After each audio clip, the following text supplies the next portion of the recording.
Hello, this is Michel Leviathan Sorbet and this is a new episode of Wojennik TV.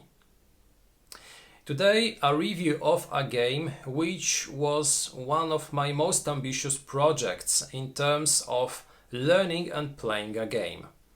This is not a war game, this is a Euro game, but a game which is centered around a very rarely used topic. This will be BIOS Genesis, a game published in 2016 by Sierra Madre Games and Ion Game Design. This is a Phil Eklund game, so if you know Phil Eklund's designs, you will instantly know that this game will be a complex one. A game full of details, a game full of chrome, a game full of interesting mechanics. This game is centered around the origins of life on our planet, so we will be traveling 4.5 billion years back, and one turn in this game is roughly 200 million years of time. This game is for 1 to 4 players, and those players will incarnate organical structures such as lipids or pigments. And our objective will be to create life. The game lasts about 60 to 120 minutes, but it can last a lot longer if learning this game, because the learning curve of this title is, as in most Phil Eklund's designs, quite high. Today I would like to show you this game, so I would like to show you the components, briefly explain how this complex game works, and at the end, I would like to give you my final thoughts and my final recommendation. So let's begin.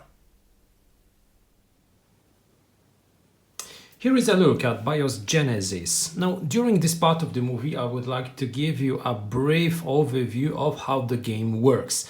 It is a very complex game, so this is far from being a tutorial or a complex explanation of the rules. Now, the main objective in BIOS Genesis is to score points. Those points are at the game's end granted for cubes which you have in your micro or macro organisms. Those cubes come in 4 different colors. We have green ones, we have yellow ones, blue ones and red ones. All of them will be stacked firstly on refugias, which are the environments where life can be created, and secondly on organisms, macroorganisms and microorganisms. Macroorganisms are one step further in evolution after microorganisms. Additionally, you score points for your own bions. The bions will be those markers. Each player will have a set of those markers. They will be used both when trying to create life on refugias, but also on your organisms in order to track control of those organisms, or maybe to track also the different organs or different parts of your organism when it is already live. Additionally, points can be also scored for trophies. Those trophies are cards and placards of extinct organisms which are held by a player, because both the microorganisms, so the placards, as well as the cards of the macroorganisms, the micro and the macroorganisms, can go extinct if they lose their last biont. In such a case, they are removed from the game, but they are kept by the player who owned them, because they grant additional points at the game's end.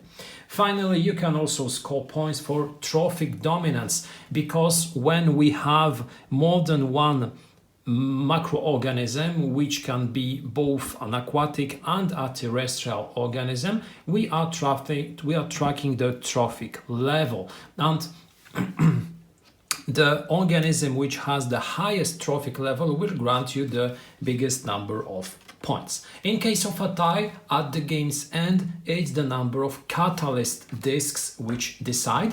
The which decides. The catalysts come in 4 different colors also, which are the same as when it comes to cubes, and those will be very useful discs which will be used for different purposes. Firstly, you can store such discs, those catalysts, on refugia in order to protect those environments against bad die rolls. Secondly, you can place them on your organisms in order to protect those organisms against some kinds of attacks which will happen, of some kinds of events which will happen. Thirdly, those catalyst discs are used as currency in the game, because each time you'll be buying something, for instance a new mutation or upgrading a mutation, you'll be paying for it spending catalysts from your own pool. So each player will have their own set of starting buy-ins, 1 catalyst of the color, and also 1 special card.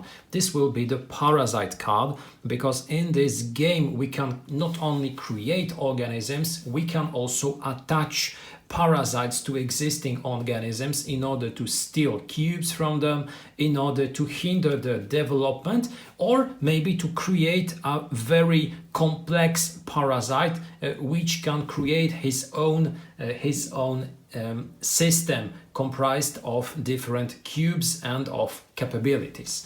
Now each player has 1 such a card, which is double-sided. On such a card we have the information about the types of cubes that such a parasite can steal from an organism it is attached to. The elements which we'll be using during the game are, as I said earlier, the cubes and the discs.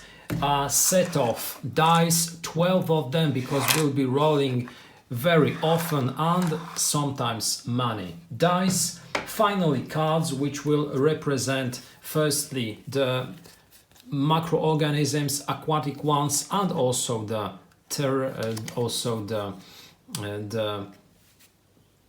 land ones.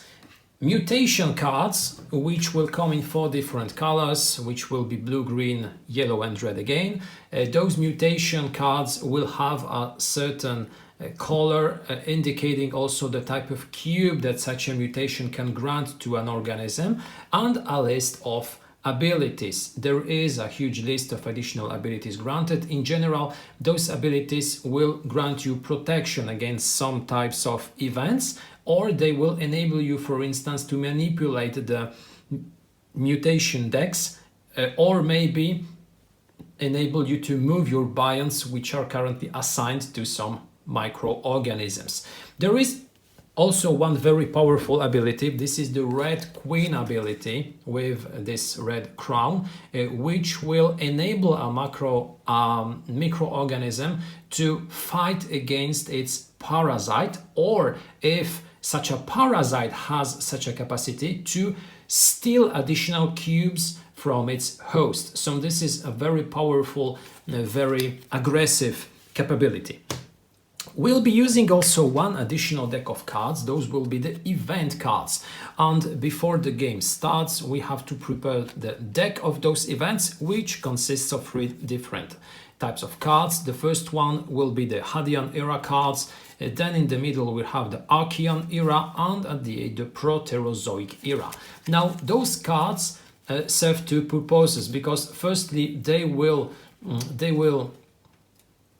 activate some events each time a card is drawn. Secondly, we'll be tracking time, because the game ends when this deck runs out of cards. This is one of the end game conditions. The second one, which can also finish the game early, is called the Armageddon. Now the Armageddon occurs when on the cards that we draw we accumulate a certain number of warming or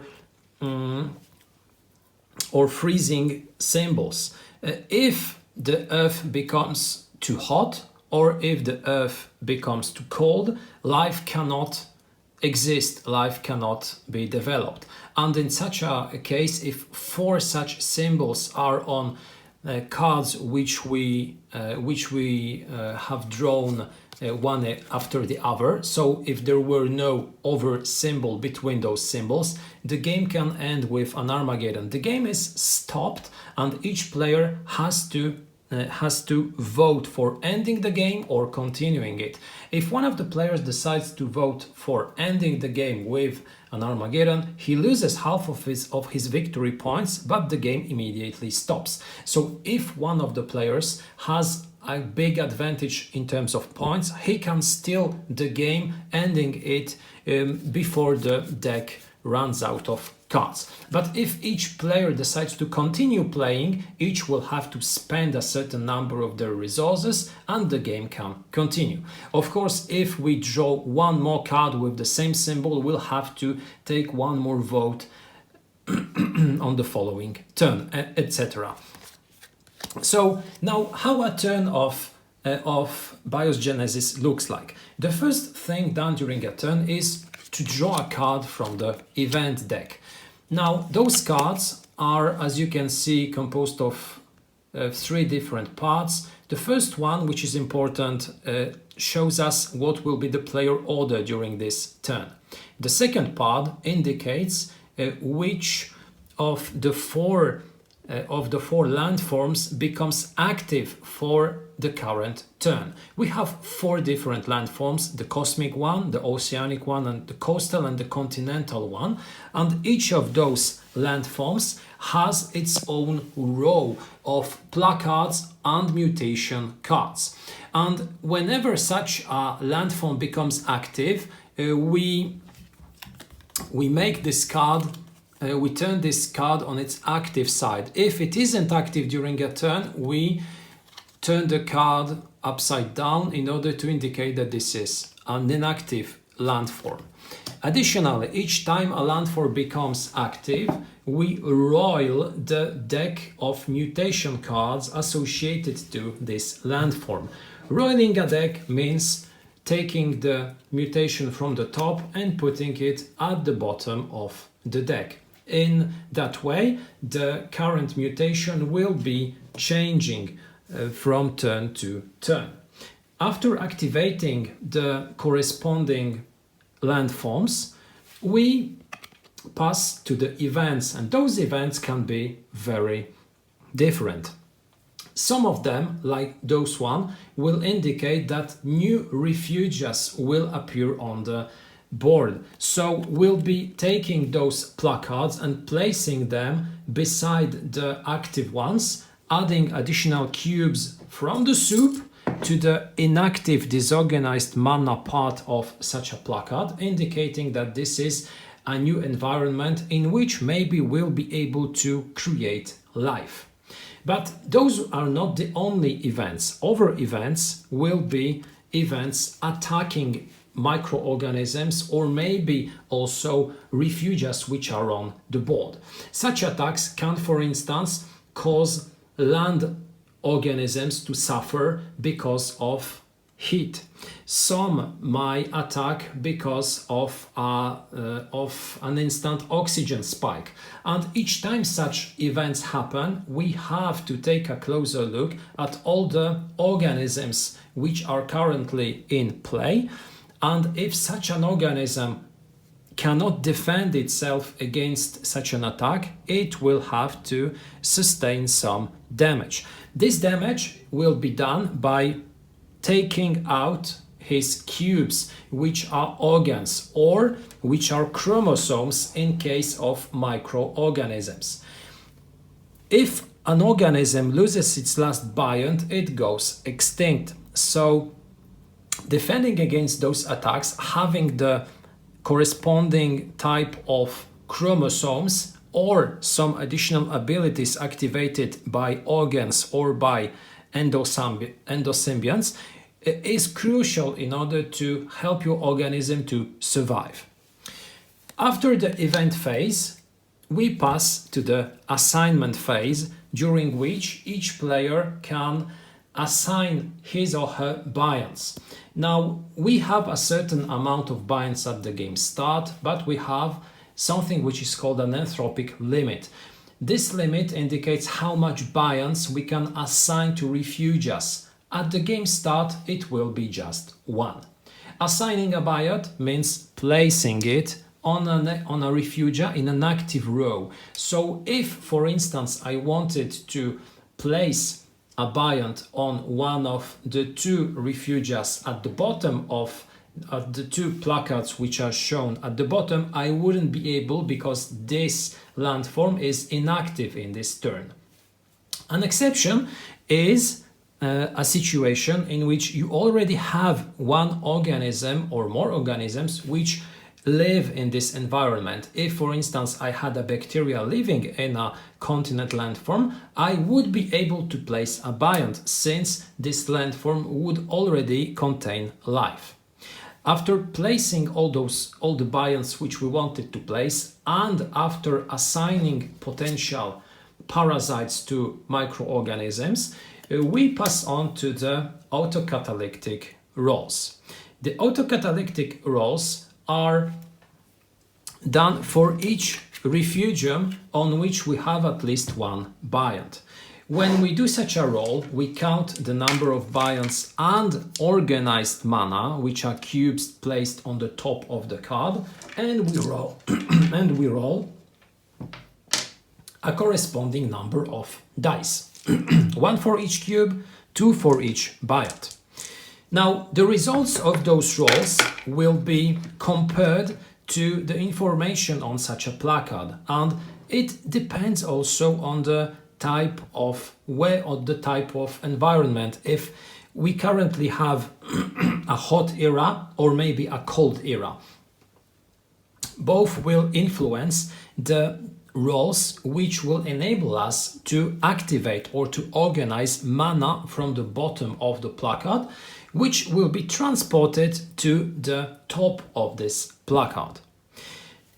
The overalls, which will be higher than those indicated in this part of the placard, will be activated on a certain will be activated from right to left, and those results will be the bad ones because they will cause the removal of catalysts which can be placed inside on such a placard in order to protect us against some rolls, but it can also remove cubes which were organized into the disorganized mana, so back again. Such a player, if he controls such an environment, will receive a compensation in the form of 1 catalyst of the color corresponding to the disorganized mana. If there is no mana in terms of cubes, only a biont, the biont can also become disorganized. It is removed from such a refugium and the player receives compensation. So it is possible to go back and forth, so to organize mana and then immediately, because of bad die rolls, to disorganize it. If we rolled doubles during this roll, we can create life. Creating life means that we remove all the disorganized mana which was left back to the soup, and then we create life, turning back the placard. Each placard has a bacteria on the overside. Such a bacteria becomes a living organism on which we place all of our bionts or cubes on the corresponding places on our placard.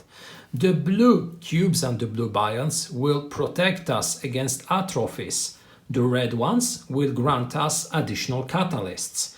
The green ones will increase our limit of bionts which we can place on refugias. Finally, the yellow chromosomes will grant us rerolls. All those will matter in the next phase, which is the Darwinian phase. During the Darwinian roll phase, each microorganism, so each bacteria and also each parasite, will have to make a Darwin roll.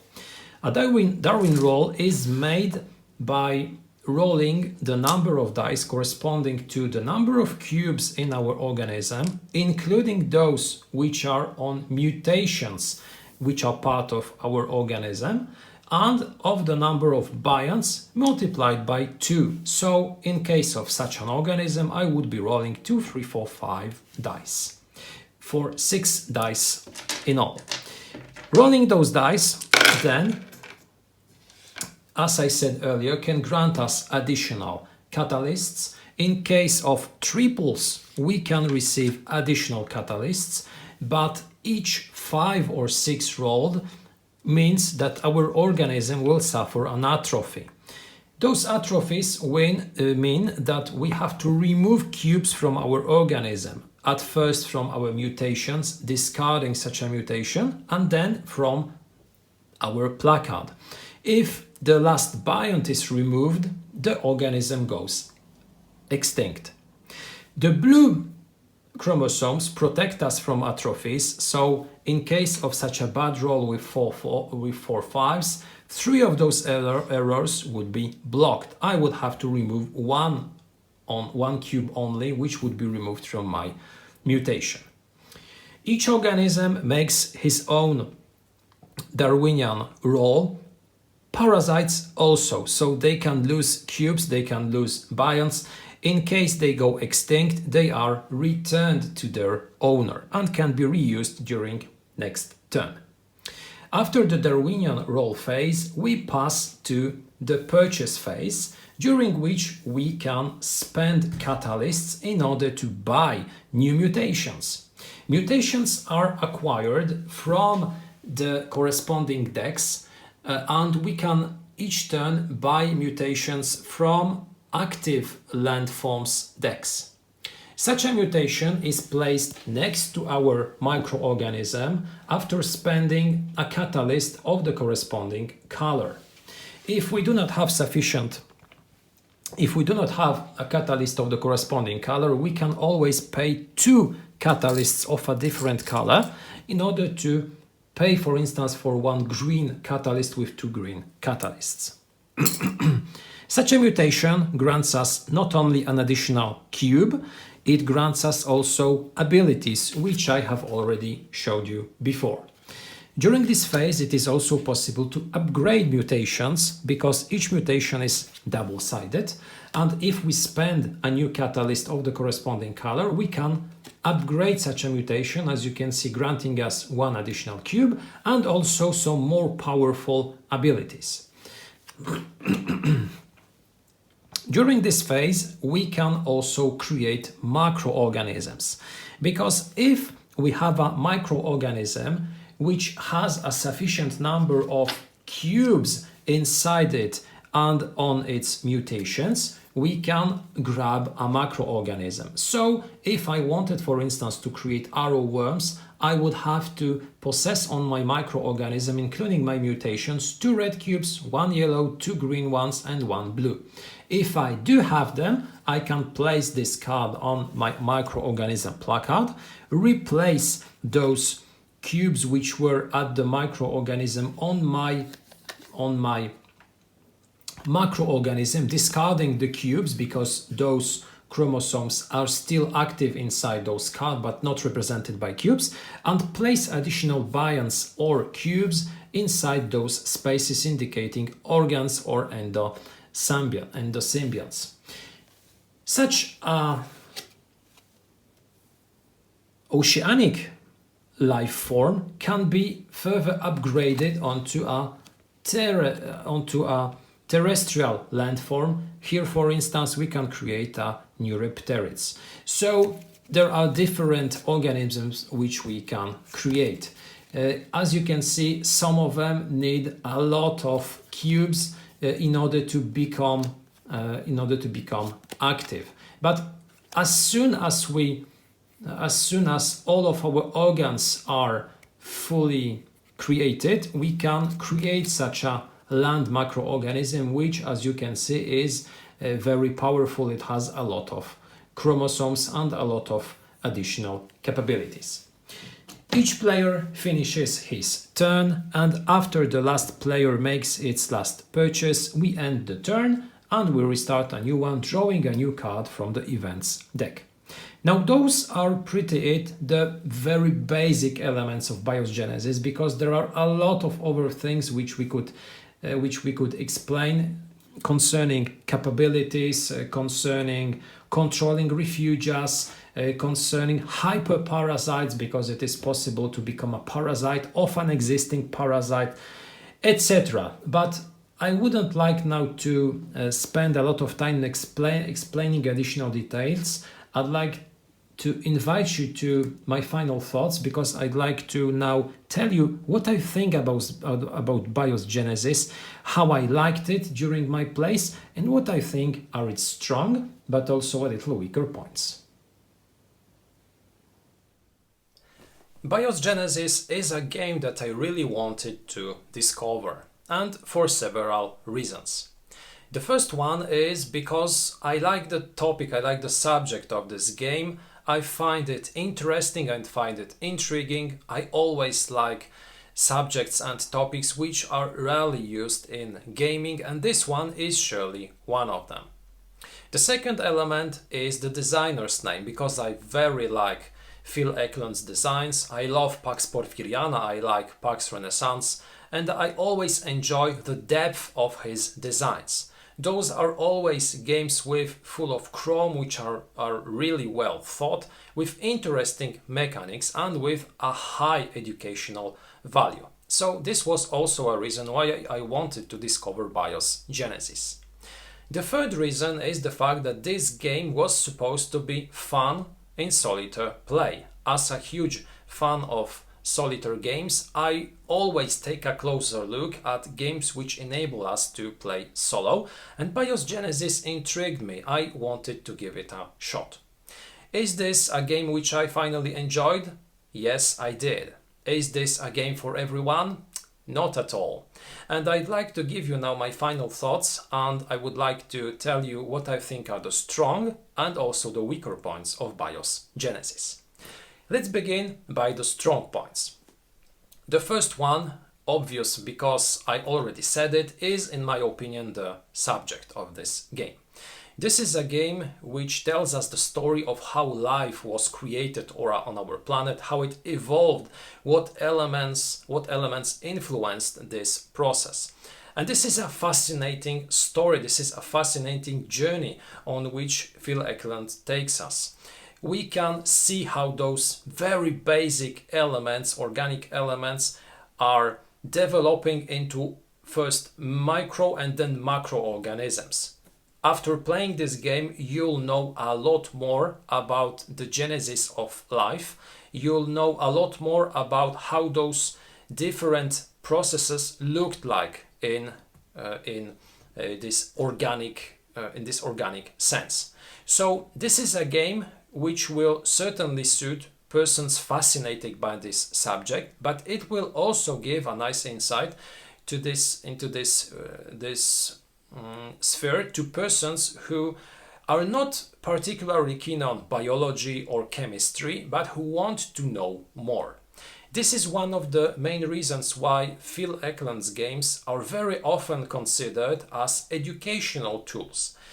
If you take your time in order to read all those comments inside the rulebook, all those interesting information on mutation cards or on microorganism placards, you'll get to know a lot of information, you acquire a lot of information about those interesting elements. Now, this is not for everyone, because not everyone likes chemistry, not everyone likes genetics. But even so, the information in this game are provided in such a way that you still can learn something from it. And this is, in my opinion, always a nice thing, because games tend to be fun. It's their main purpose. But if at the same time they can teach us anything, it's extremely good. I really appreciate and I really would like to give my thumbs up to Phil Eklund for the way that he associated the theme with the mechanics, because I have read somewhere that Phil Eklund explained that this was one of his most ambitious projects in his entire career. And looking at the enormous number of details in this game, I'm not surprised. This is a very hard topic to grasp. This is a very complex subject which deserved some specific mechanics and a special approach to designing this game. But looking at the final project, looking at the structure of the turn, at the different phases and the mechanics, we can tell that this is really a game about creating life. This is really a game about creating some more complex organisms which started from some very small and non-formed particles. So this game shows us how this evolution looks like or looked like, and the mechanics which we find in this game are so well developed and so well linked with the theme that we have the feeling of reliving this story, and we have this feeling of being on a journey and looking at this process or this evolution. The third thing which I really like in this game is the interaction between players, because this is a game which really scales nice. I enjoyed it a lot solo. I enjoyed it a lot in 2-player games, in 3-player games, 4-player games, but in each of those modes, even in the solo mode, it is a very confrontational game. It is very brutal. The players can interact with others in multiple ways. Then they can assign bions to the same refugees. They can become part of other players' microorganisms by becoming endosymbionts. They can attack other microorganisms or even macroorganisms using their parasites. They can steal mutations. They can roll decks when their opponent wants to grab a precious mutation. Then they can use the Red Queen ability. They can use the HGT ability. A whole lot of possibilities. This game is meant to be brutal. This game is meant to be aggressive, and it is really felt during the game. Organisms will evolve, they will go extinct, they will die, they will lose cubes because of terrifying events, or they were mount into power, acquiring new mutations and becoming dominant in their territories. So this is a game which really has a lot of interaction in it, and it requires players to be very vigilant and to be very flexible during gameplay. So this is a very dynamic game, a game in which the situation can change instantly, because one bad event, one new mutation, one Red Queen attack can change almost everything. And being flexible, being there where there is some potential to evolve, to become a microorganism, maybe a macroorganism, is key to victory. What I really like in this game is also the fact that you receive a lot of additional variants. Now, this is the second edition of this game, in which, as I understood, some additional variants were included, and those variants additionally increase the replay value, which is already very high. So you get, for instance, the Crystal Catastrophe variant, which is recommended for solo play, in which mutations can be acquired only when some errors are generated during Darwin rolls. We get, for instance, the Chimera variant, over ones. So tailoring the game to your own needs, to your own preferences, is also a big strength, a strong point of BIOS Genesis. So what are the weaker points of this title? I would say that there are two major ones. The first one is the fact that this intriguing topic and this interesting subject, but also this very detailed approach to this topic, makes this game very complex, both in terms of the terminology used in this game, as in the terms of understanding how the game works, because this game is quite simple if you master the different names and the different definitions used in the game. This is the major issue. This is somewhat abstract to most gamers who know nothing about genetics, about chemistry, and for whom those definitions and those elements, which are really well linked to the topic, might be problematic in terms of understanding how they work. Because if this game was to be about something else without having to learn those different definitions, it would be much easier to play. This game requires us to spend some time. It demands us to invest time in order to learn those definitions, in order to see how those mechanics are linked one to another. Playing through 1-2 turns won't be sufficient. You really have to play 2-3 whole games to understand truly how the game works. This is because some mechanics are relevant and appear only on some stages of the game, at some stages of the game. At the beginning, it seems easy. You just draw an event card, you assign binds to refuges, you make auto-catalytic rolls, and period and end of turn. But then, when you have the opportunity to get your first microorganisms, when you pass to the Darwin rolls, then if you create microorganisms and if you create parasites, hyperparasites, things become ambiguous. And this is a reason why this game will not suit everyone. Some people will tell, well, the topic is so dry, it's so abstract that I won't be investing my time in order to play something which I do not understand. But others who find this game intriguing, who find the theme intriguing, if they spend sufficient time learning this game, might enjoy it a lot. The second element, which will not suit everyone, is the randomness. Because this game is all about dice rolling. You'll be rolling dice during autocatalytic rolls. You'll be rolling a lot of dice during Darwinian rolls. So, in fact, the outcome in terms of creating life, in obtaining additional cubes which become organized on refuges, in terms of avoiding atrophies, in terms of enabling us to buy new mutations, will depend on die rolls. And when we speak of die rolls, we always speak also of randomness. Here you have really little influence. You can really influence those die rolls in a limited way. You have some rerolls thanks to the yellow chromosomes, but even so, if you roll 12 dice or 10 of them, you still can be very unlucky with your rolls, or on the other hand, very lucky. And we might say that this is a major issue of the game, and I would tend to agree, if not one thing. Remember that Phil Eklund always very carefully chooses his mechanics in his designs, and while searching for the reason why those rolls are the major mechanics used in biogenesis, I came to the conclusion that this is due to the fact that this is also a way to simulate how the process of creating life looked like.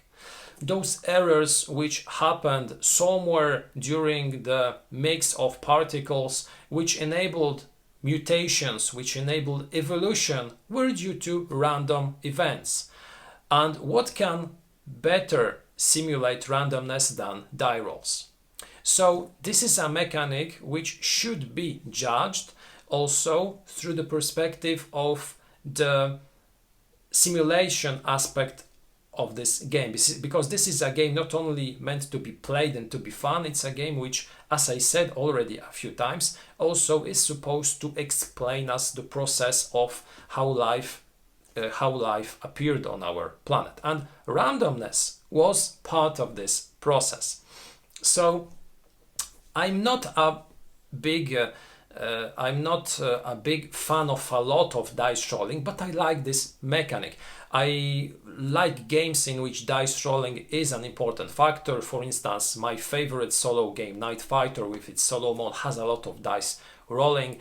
I like Alien Frontiers or other games with dice, so I have no problem with this mechanic. And I think that used in biogenesis, it is a clever way to simulate also how life evolved on our planet. But I'm also aware that this fact might be an issue for some people who like games in which they can control a lot of things.